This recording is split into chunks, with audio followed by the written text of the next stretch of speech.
We all know that we can make a variety of different meals with just a few basic ingredients. For example, it would be really boring if the only thing we could do with flour was to make bread with it.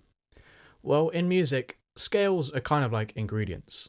So, why then do we spend all this time practicing and learning and memorizing these scale shapes, only ever to play them in one specific way? The guitar would be so much easier to play if we could just take and reuse all these scale shapes we already know how to play and move them around the fretboard and apply them into different contexts to unlock new interesting sounds. Well, luckily, that is actually exactly the case. So in today's video, we're going to look at how we can take the pentatonic shapes that we already know and love and have practiced for ages and ages, and we're going to figure out ways to apply them into new contexts to create new and inspiring sounds. So we've all moved shapes around on the fretboard before, even if we don't realize that we're doing it. So for example, I can take this like E major chord over here, and I can move it over here on the fretboard, and I can get this interesting sound as well, still by using the exact same shape. And again, I can do that with scales as well. I can play this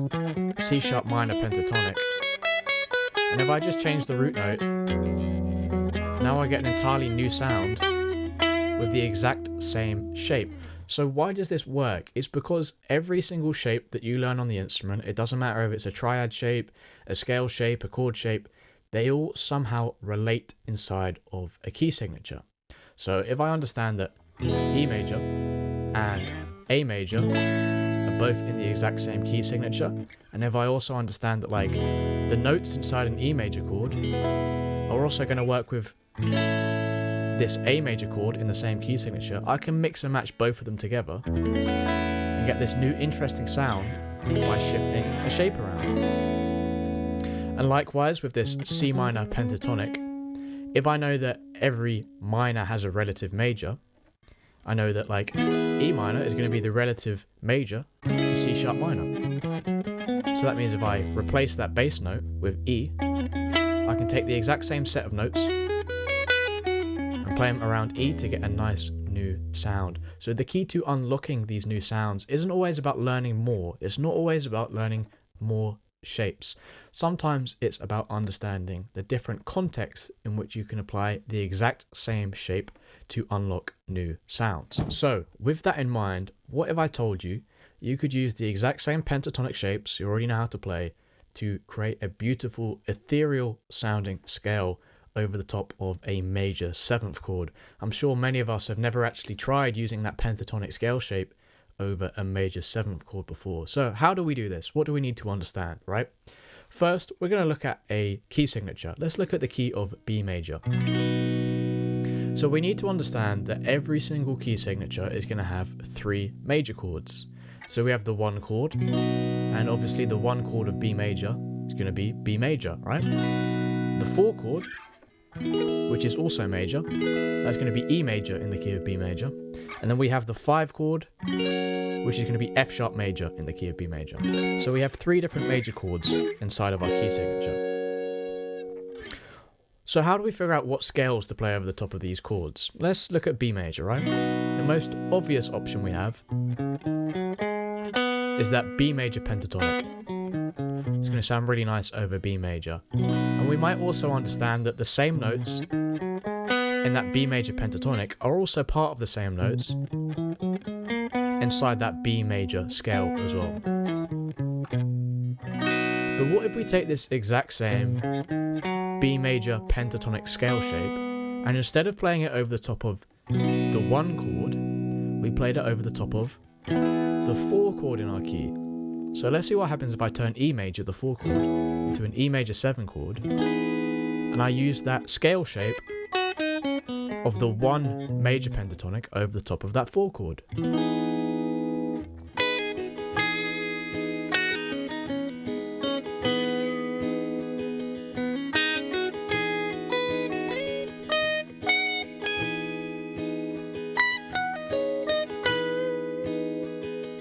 So you can see I'm using the exact same pentatonic scale shapes. You can use whatever pentatonic scale shape you want all over the fretboard. Doesn't matter what scale shape it is, as long as you already know how to play it and connect them together. I'm using the same scale shape that I already know how to play, but I'm applying it to a different context to get a really nice, new and beautiful sounding scale. So how do we replicate this idea and apply it to every single key?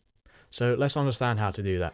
What we need to understand is the chords, the major chords in our key, and how to apply the pentatonic to a different major chord. So let's pick the key of E major, for example. So E major is my 1 chord. And then we need to know what the 4 chord is as well. A major is the 4 chord. So what we're going to do, we're going to play the pentatonic of the 1 chord in your key. So play the 1 chord major pentatonic over the top of the 4 chord in your key instead of the 1 chord. So I can do this for A major like this.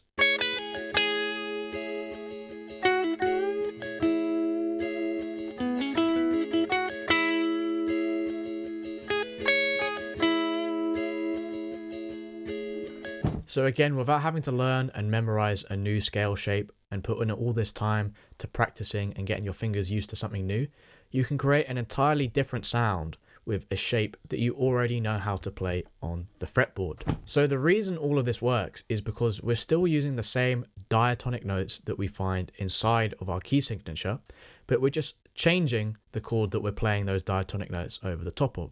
So again, let's go back to B major and look at the B major tonic over the top of B major, right?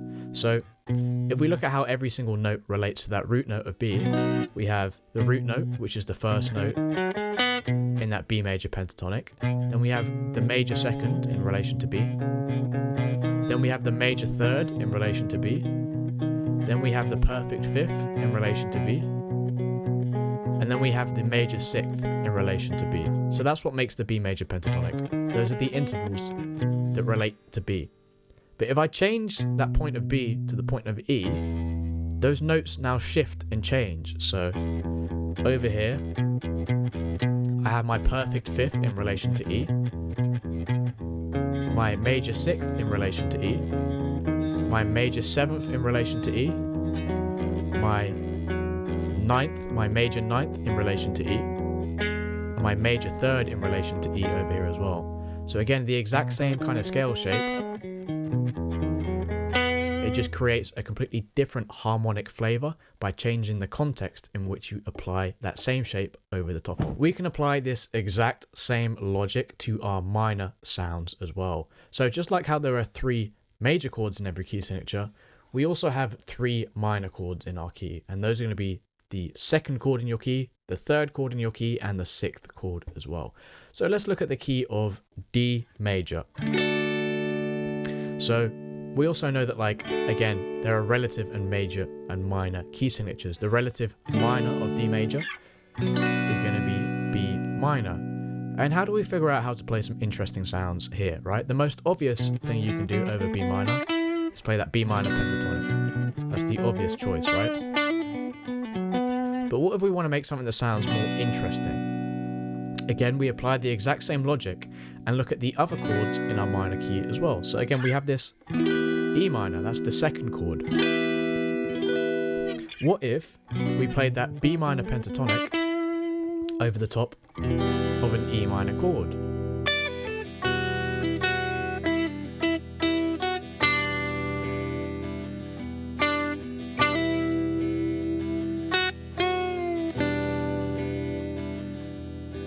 So despite playing the exact same pentatonic scale patterns and shapes, when we find a new context to play it over the top of, we can get some new interesting sounds. Again, let's break down the intervals in relation to B minor and in relation to E minor as well. So again, we have this pentatonic scale pattern over here, right? What are the intervals in relation to B minor? So we have over here the root, the minor third, the perfect fourth, perfect fifth, minor seventh, and then back to the root again. Again, if we're thinking about E minor, this is the perfect fifth over here, then the minor seventh, then we have the root over here, then we have the major ninth, then we have the perfect fourth, and then back to the root again. So despite playing the exact same scale positions, the intervals over the E minor chord completely change and shift to something new that sounds more interesting than just the regular E minor pentatonic. So again, same shape, same notes, same patterns, but you get a completely new and fresh sound by changing the perspective. Again, to replicate this, if you want to do this in a different key, play the minor pentatonic of the 6th chord in your key and play that over the top of the 2nd chord in your key. So what we can learn from this shape shifting idea is that the gaps in your playing might not necessarily come from the scale shapes you don't understand how to play yet.